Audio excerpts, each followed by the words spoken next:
Hello and welcome back to The Sober Scoop. My name is India Gantz. I'm your host, and in today's episode, we're going to be talking about stereotypes, I guess you could say.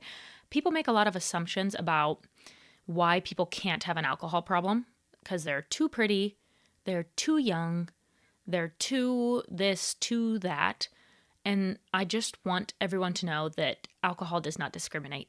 Now, there's a lot of different factors, and I can only speak from experience on this particular issue, but there are people of all ages, races, genders, appearances.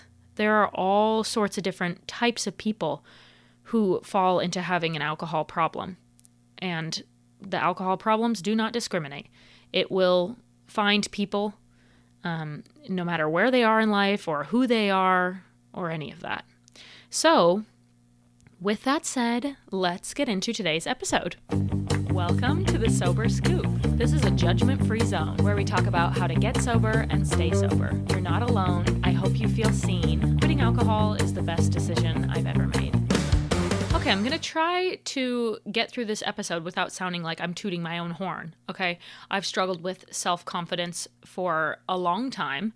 Until more recently. Sobriety has helped with that a lot. But societally, I think people would consider me to be pretty. And I'm blessed that that's the case. I'm blessed that my anatomy happens to fall into what society finds beautiful. But I'm not trying to toot my own horn with this episode. I'm just trying to speak generally on assumptions that are made about people depending on how they look. So now that we have that out of the way and there's a mutual understanding here, let's jump right in. So I have been a model since I was 15 years old. So that's why I'm saying, generally speaking, I guess you could call me beautiful, because over the years, my appearance is what brands and companies want to book to be in their campaigns. That's just what it is. So it works in the modeling industry, and it's worked for a long time. And so where I'm going with this is people typically assume that gals who look like I do cannot or do not struggle with alcohol. I think you look at a pretty young gal and you assume that they take good care of themselves and are happy and thriving. Because they're pretty young gals, why wouldn't they be?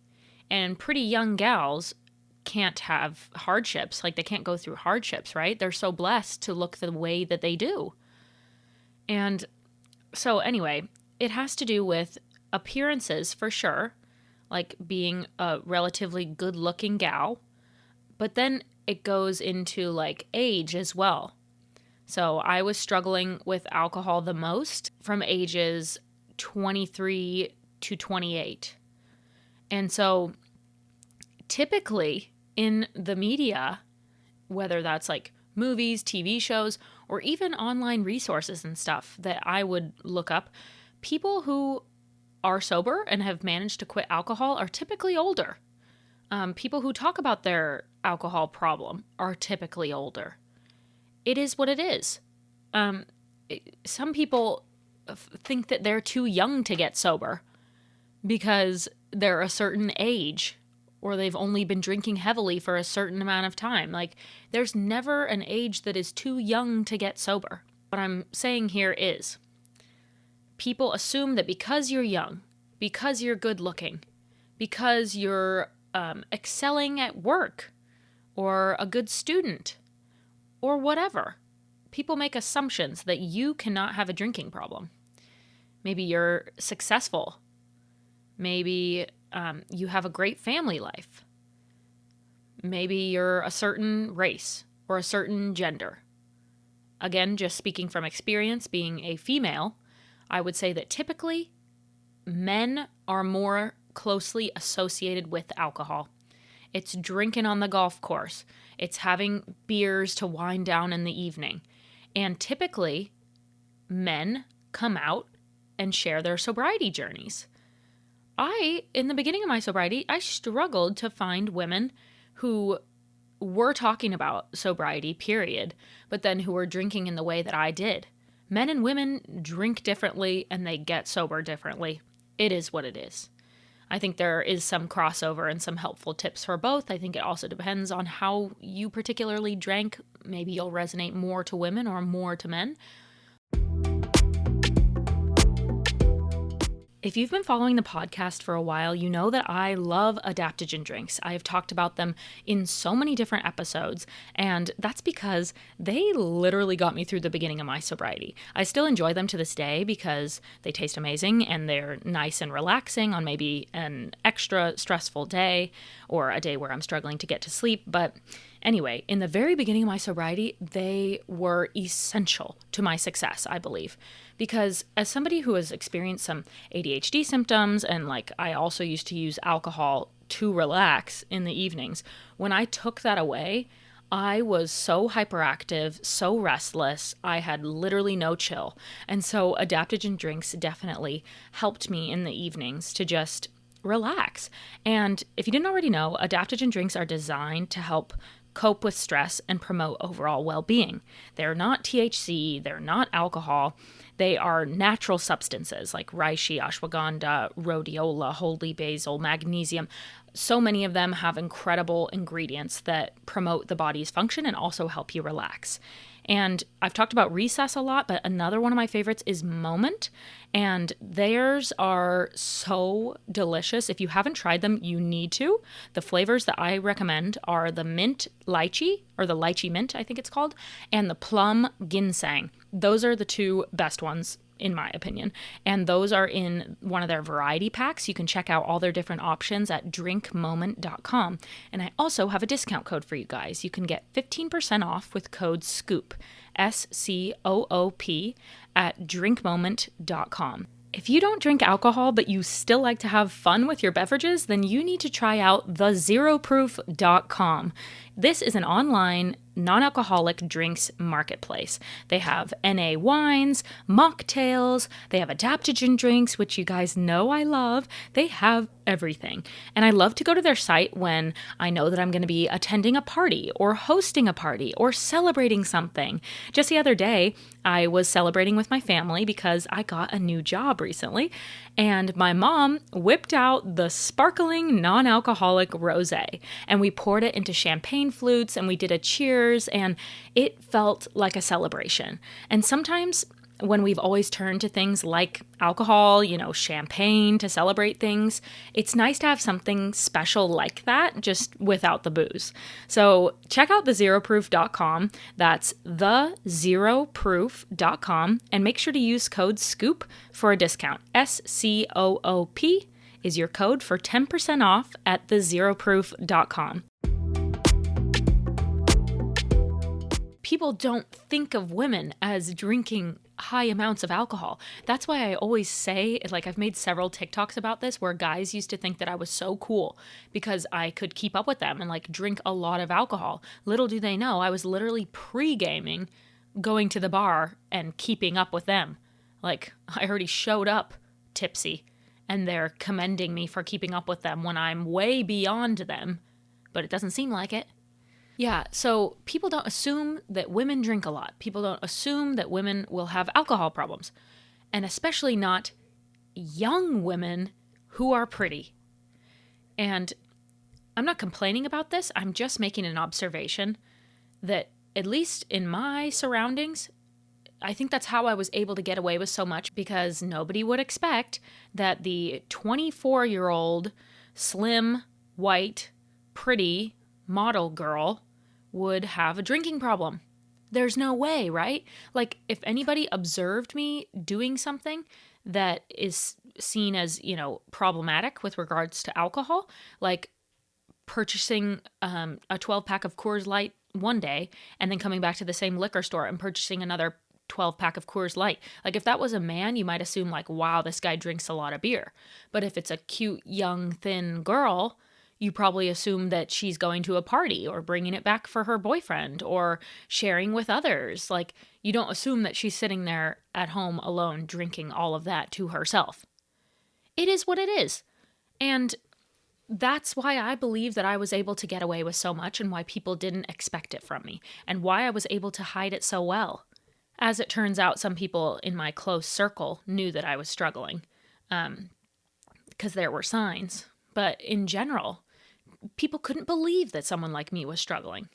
And also, in case you didn't know, I won America's Next Top Model back in 2017. Wow, shocker. I know. I've kept that a little bit under wraps. I've talked about it a little bit, but mostly I try to keep that at bay, and I don't talk about it much. But yes, I won America's Next Top Model. And I'm really just trying to keep this sobriety podcast and like platform as a whole separate from that, because so much of my success, or like what I've chosen to do with my life, is because of America's Next Top Model. And people are always like trying to link things that I do to America's Next Top Model. It's like this weight that follows me around. I'm so blessed and I'm so grateful for that experience, and it's amazing in so many ways. But I wanted to create this sobriety platform just from scratch, with no help from America's Next Top Model, with nothing to do with America's Next Top Model. So anyways, that's why I don't talk about it that much. It's not like I'm ashamed or anything. I loved being on that show, and I had a great experience, and amazing things came from it. But I'm trying to build this platform completely separate from anything to do with that. So I hope that makes sense. But the reason that I'm mentioning this now is because that's just another element that is unbelievable for people. Like when I am traveling around the world and doing these interviews and shooting the cover of magazines and doing commercials, like people don't assume that I would have an alcohol problem. It's funny because a lot of models end up having problems with typically drugs because it's less calories, but substance issues as a whole. Have you seen the movie Gia? Highly recommend you watch it. It's sad, but it's about a supermodel, Gia, who, I think it's Gia. I'm pretty positive. I'll link it in the description for you, or I'll list the title. But really interesting documentary, or movie, I should say, about how a famous, successful model falls into substance addiction. So very interesting one. Highly recommend. But anyway, so yeah, people just wouldn't expect, again, the young, pretty winner of America's Next Top Model.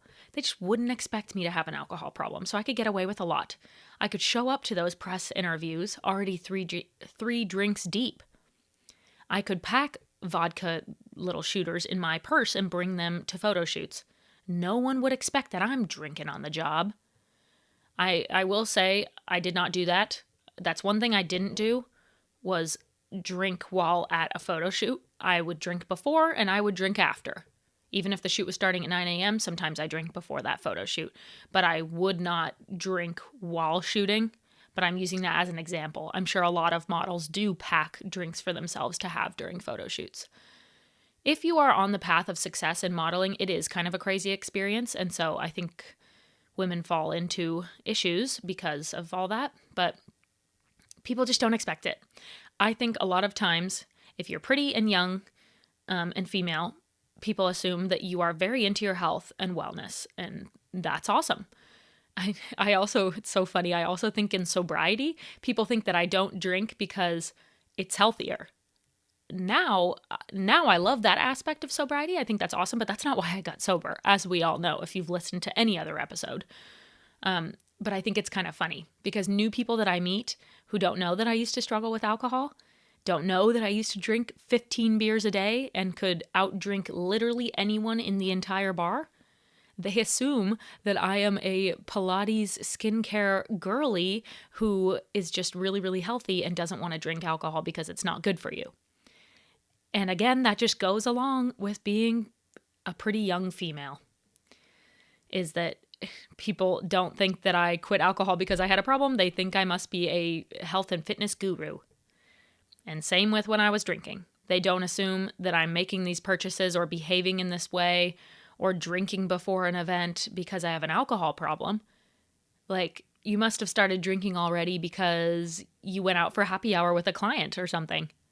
Like, that's just a random example, but like people just put two and two together. They're like, oh, you must be behaving like this or doing this because of X, X, and X. Like, it couldn't be that you're just sitting alone at home pounding drinks by yourself. Impossible for a girl that looks like you. So this situation is different for everyone. Like I said, I can only speak from experience. This is from my perspective. But this could be because you're older. This could be because you're really successful in your career. People assume that you can't have an alcohol problem. This could be because you're a mother. People don't expect that you'll have an alcohol problem. This could be because you're active in your kids' lives. It could be because the type of job that you have, like you couldn't have an alcohol problem. It could be because you're a weightlifter or a bodybuilder. I don't know. It could be anything. So many different reasons people think that certain individuals cannot have alcohol problems. So what I was trying to say with this episode is that anyone can struggle with alcohol. And there's no one look for an alcoholic. I don't like to say the word alcoholic, but it's just a shorter version of saying someone who struggles with alcohol. Anyway, there's no one look, there's no one stereotype. And if you feel like you don't fit into the stereotype of somebody who should struggle with alcohol, that's okay. You don't have to be what you envision in your mind of someone who struggles with alcohol. Anyone can struggle. So you're never too young to get sober. You're never too pretty to get sober. You're never too successful to get sober. Anyone, any race, any gender, any age can struggle with alcohol. And you should get sober if you are struggling with alcohol, no matter if you feel like you shouldn't be struggling with alcohol or other people assume that you can't struggle with alcohol because of those factors. Anyone can struggle. And I'm proud of you for listening to this episode. It obviously means that you are sober or wanting to get sober. So you're taking a step in the right direction. And if you ever feel like you don't fit in with the sober community or the alcoholics community, that's okay. You don't have to. You are your own individual person who happens to have fallen into a problem with alcohol, and that is okay. And you're going to pull yourself out, and you're going to be successful in doing that. Woohoo! So thank you for tuning in, and I will see you for the next episode. Bye.